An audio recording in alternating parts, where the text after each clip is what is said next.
So, can eating a hot dog reduce your lifespan by 36 minutes? This is a Healthier Michigan podcast, episode 135. And coming up, we're going to explore a recent study that suggests there is a tie between how certain foods may impact our lifespan by the minute.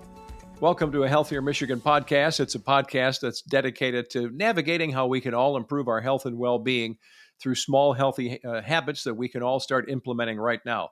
I'm your host, Chuck Gaidica. Every other week, we sit down with a certified health expert and we discuss topics of nutrition and fitness and a lot more.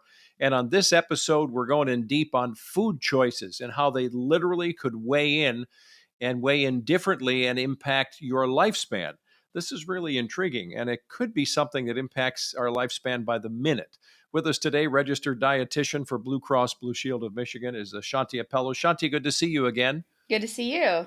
You know, with all of your background and your master's in, public health and nutrition, and I just know you from episodes we've done in the past, you're the last face I would imagine as going for the hot dogs.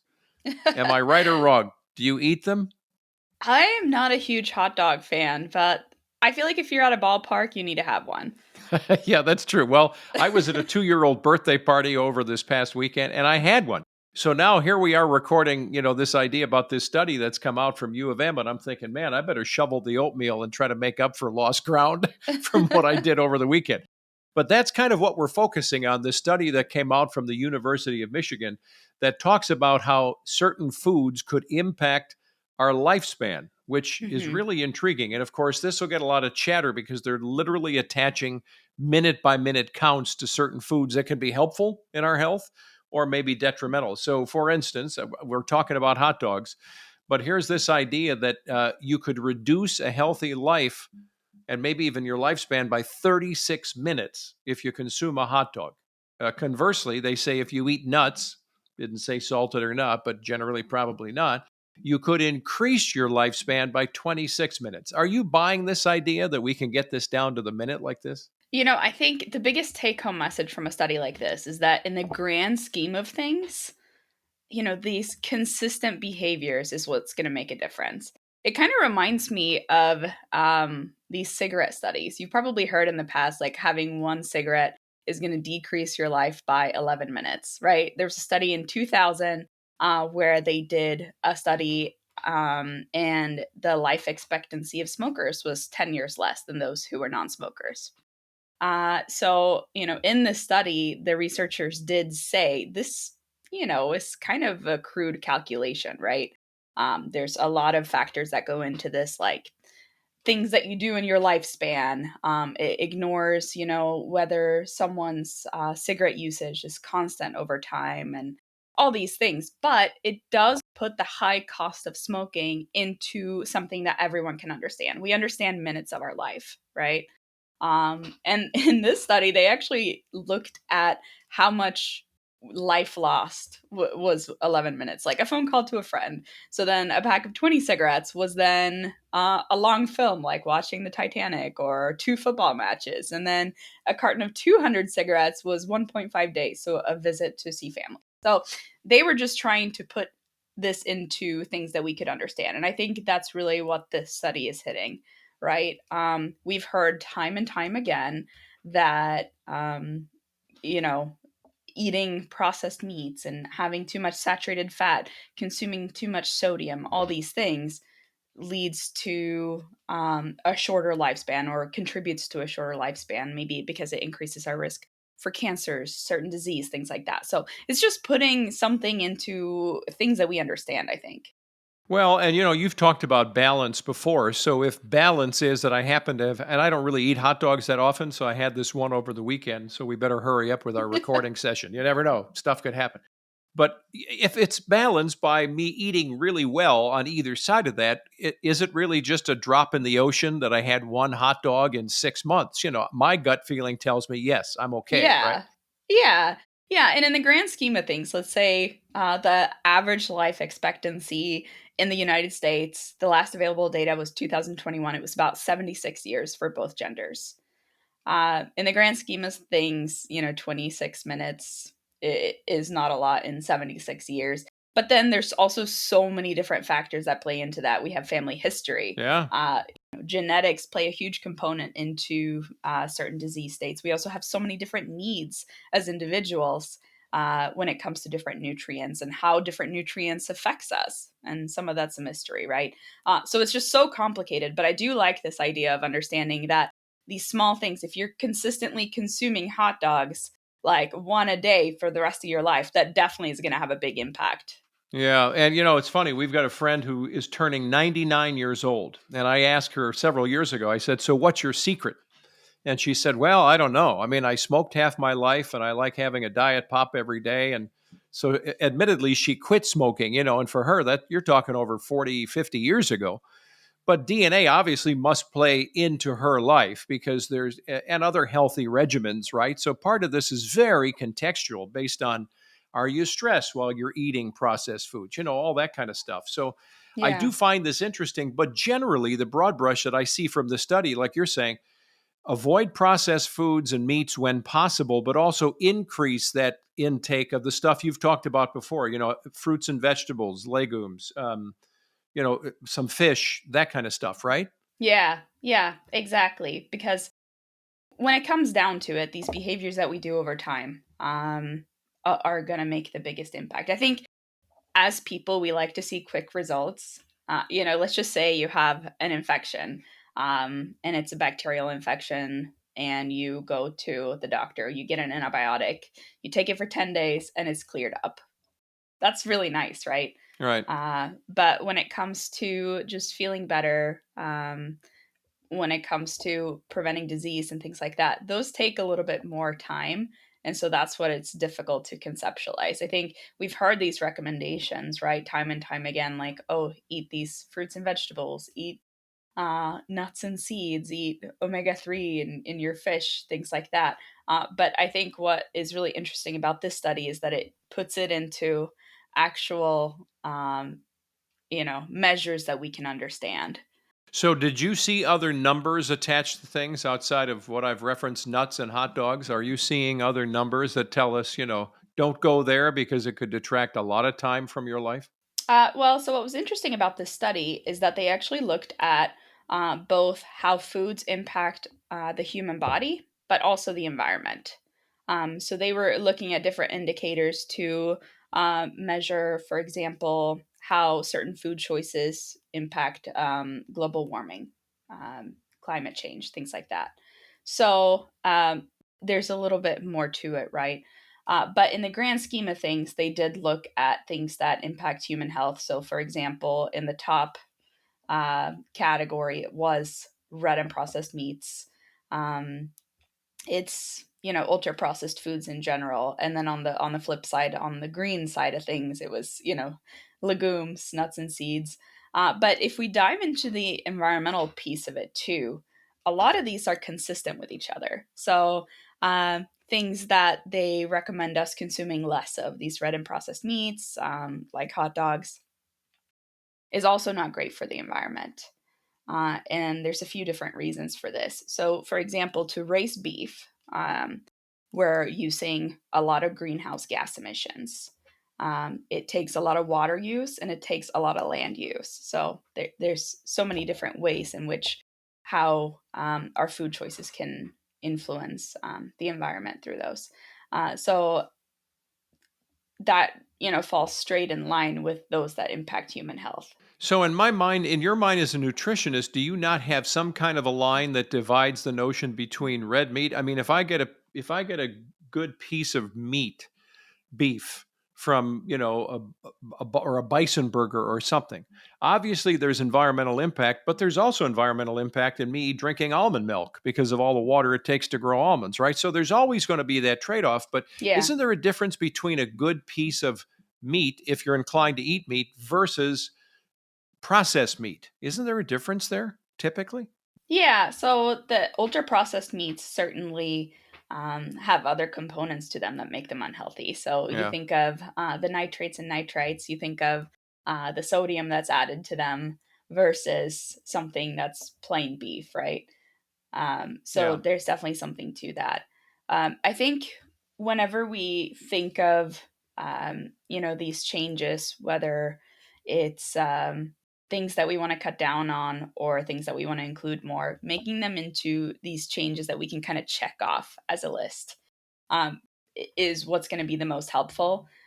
Because if we decide, to run a marathon in one day or cut our calories in half, that's a huge change. So Yeah. if we're looking at adding these foods to our lives, for example, we can say, okay, I'm going to have one serving of this extra per day, or I'm going to limit my processed food intake to twice a week, because that's something we can really divide out and think, okay, I've had my hot dog once this week. I can afford one more, right? Yeah.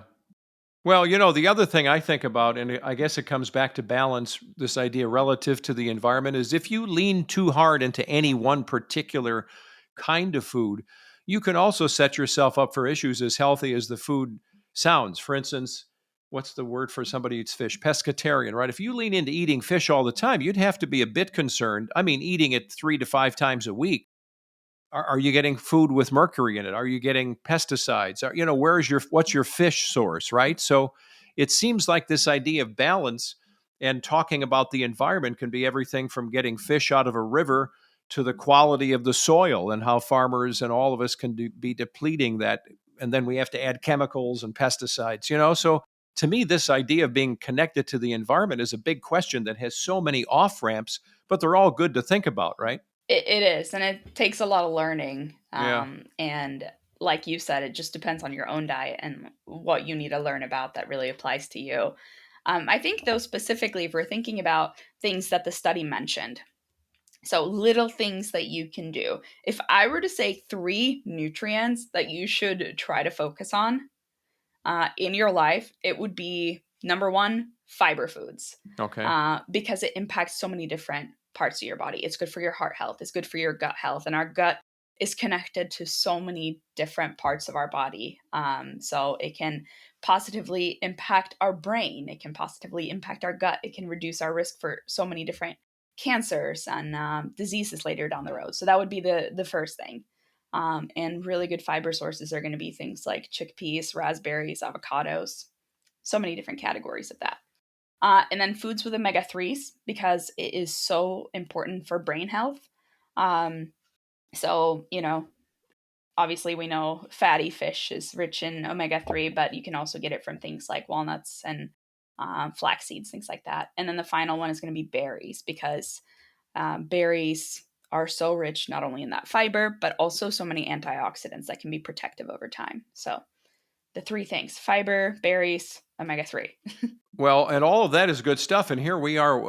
Our podcast episode is actually dropping a couple days after the 4th of July. So we get some barbecuing out of the way. But in Michigan, if you're going on a weekend gallivant up north, we're going to be seeing more and more farm stands. The corn is coming in, right? Michigan Cherry Festival. I mean, there's so much that's great about Michigan between now and fall that we can get some stuff that literally can be farm to table without us having to have the farm in the backyard, right? Yeah, definitely. And you make a good point there too for the environmental piece, because the less our food has to travel, the less of a carbon footprint that is. Yeah. So, another thing about the study that I thought was interesting is that they highlighted a few foods that we should include more of, both for our health and the environment. So, field grown fruits and vegetables was one of them. So, field grown versus greenhouse grown, which means generally they're going to use some kind of heat. And that's the environmental piece of it. So, 4 to 5 servings of fruits and vegetables a day is the recommendation. For legumes, that's another category that they recommended. And that kind of falls in with nuts and, for example, something like the DASH diet, which is, rated time and time again, one of the best diets, but 4 to 5 servings a week. Actually, what's interesting is that the MIND diet, which is a diet created specifically to prevent dementia, Alzheimer's, just positively impact your brain, suggests eating nuts 5 times a week. And I think, don't you have to be careful with that idea? Because, if it's one thing to be at the Super Bowl party, and we all may do a little more of the munching than we should. But nuts also have a lot of fat. So isn't there a balance to even eating nuts? Yeah, because when we think about fat, 9 calories per gram in fat. So that can add up really quickly, especially when you're Yeah. eating like little nuts. It adds up. So about 17 almonds is a serving. Is that right? That's a serving, 17. Yes. And an almond would be, am I wrong? That's a less fatty kind of nut than a cashew or something else. So, Yeah, yeah. walnuts are a little heavier in fat, Yeah. cashews as well, but yeah. Interesting. And then the final one that they recommended in the study to include more of was low environmental impact seafood. So basically, we recommend consuming fish twice a week to get that omega-3. And so they just recommended being conscious of where that fish is coming from, kind of what you hinted towards earlier. So there are certain certifications you can look for on fish, but basically, it's a certification that involves things like fishing practices that avoids overfishing, uses less distance once you are selling the fish, fuel use, and then refrigerants whenever they're actually fishing. So, anyways, something to keep in mind. But fish twice a week, nuts 5 times a week, 4 to 5 fruits and vegetables a day.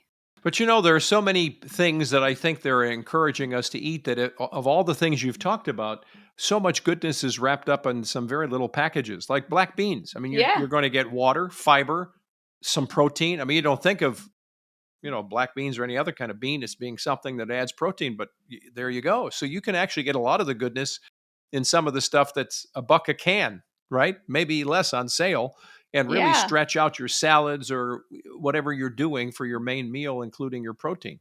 yeah, and a lot of minutes to your life, right? Yeah. Well, and there's this other thing that seems to me that this study talks about lifespan. But the other thing that's become more important to me, and maybe to you too, is this idea that I want to have, and I'm hoping, God willing, a long lifespan, right? But I also want to have a health span that kind of extends so that those things come together. So, what's a good example? Betty White, right? She gets to 99 and apparently had a really good 98 and a half years, right? So her health span kind of did equal her lifespan. And I think that's the new thing, because if you're eating a lot of stuff that makes you feel sick or produces asthma or, doesn't do you good, you don't want to have 15 to 20 last years of your life as bad ones. Yeah, I think that's such a good point, and that's one of my motivators for wanting to eat Is it? as Yeah. healthy as possible. Personally, it's I want to feel good in my everyday activities. If it's easier to go up the stairs and take out the trash and things like that, that's great. And then if I feel better after a meal, if I'm able to sleep better because I'm not feeling so heavy, and all of those things, because sleep flows into so many different parts of my life. But you know, there's really something to that. The quality of life is going to be improved by doing these little things for yourself. Yeah. You talked about portion size, with your palm and the 17 almonds. Is there anything else for portion size we really have control over? If we go to a restaurant, we may get even if we're doing ourselves well in our minds, getting a nice salmon salad, we don't really have control of the portion short of not eating it all. But generally, is there anything else relative to portion control we should consider? Well, I think one thing is that recognizing that everyone's portion sizes is different and our Yeah. needs are so different, right? So what's a serving to me might, be a different serving to you.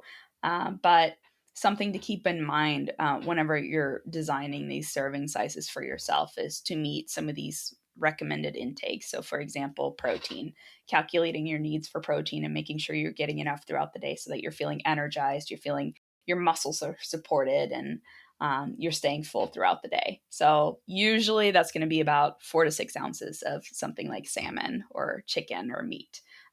Definitely on the higher side for someone who's a larger male versus a small female, right?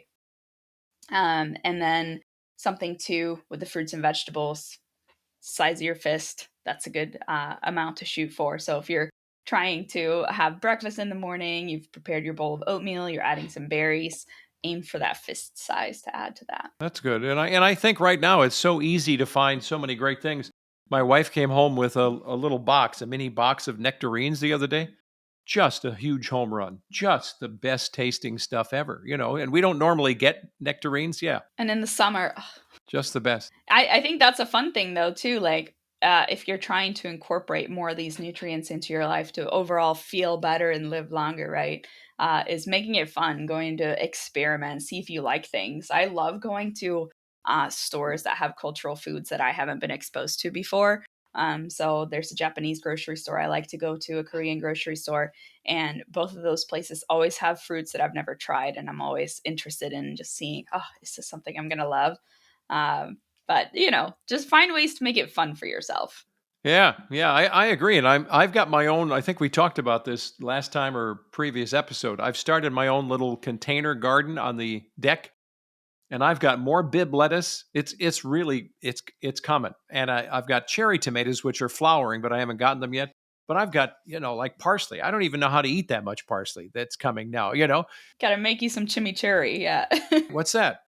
So chimichurri is kind of a herb mixture. Like you can use parsley and Okay. cilantro, combine it with a ton of lime juice and olive Oh yeah. oil Okay. and spices, blend it up in a food processor, and you've got like a beautiful topping for meat, fish, all kinds of things. Oh, okay, good. Well, you Yeah. give me an idea because literally this one is it's the plant that just keeps on giving. It seems like I'm out there with the scissors and I turn around and it's back again. I don't know. It's just there. Another thing you can do is freeze them in a Ziploc bag. I always have a gallon-sized freezer bag where I add all my herbs that I know are about to go bad Ah, or I have excess of, and then eventually I'll make a stock out of it.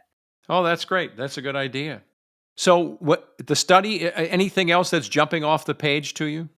Well, I think whenever it comes to these small changes, right? We've seen the CDC recommendations, we've seen the recommendations from all these organizations to consume more vegetables, to do this and this and that. So, just I think here is a reminder just to think about your why in all of this. Like you were saying, is it independence as you grow older? Is it, playing with your grandkids? Is it feeling better every day? Is it sleeping better? Just always check in on your why for these things and for the environment. Uh, that's a huge one for me. I'm constantly thinking about the way that I'm purchasing food and Yeah. choosing foods so that, you know, my impact on the environment can be less, hopefully. But checking in on that and making little checklists for yourself of things that you want to do that week that are reasonable it is the biggest thing here, and really why I think this study is so eye grabbing, because it's these small changes that you can do to make a big difference after a while.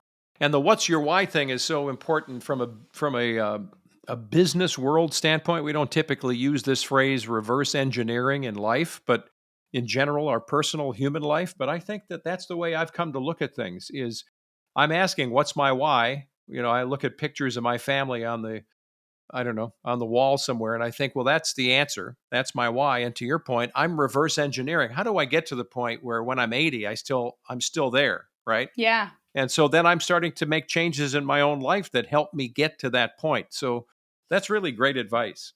Yeah, and I think with all of this, as we're thinking about the minutes, don't beat yourself up if you have little things. In the grand scheme of things, there are so many other factors that play into our life expectancy, right? Than Yeah. just eating a single hot dog. So just keep that in mind. But Phew, man, okay, this is great. it's the things that we do every day. Yeah, I'm just happy now because I did have one and And I think for everyone who's listening too, we're all different age groups.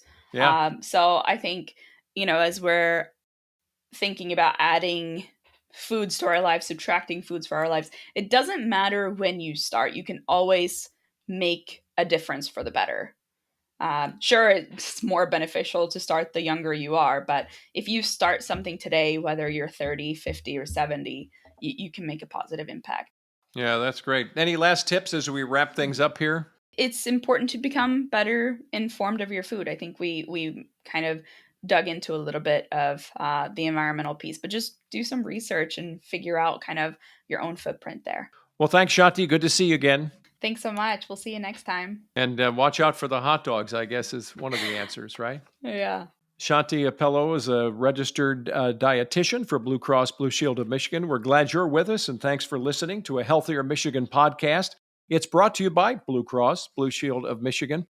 If you like the show, you want to know more, jump online. You can check us out at a healthiermichigan.org/podcast. You can always leave us a review or a rating at Apple Podcast or Spotify. You can follow us on social at Facebook and Instagram, Twitter, all the usual places. And you can get old episodes, new episodes to take with you on your summer gallivanting and beyond. Be sure to subscribe to us at Apple Podcast or Spotify or your favorite podcast app. I'm Chuck Gaidica. Be well.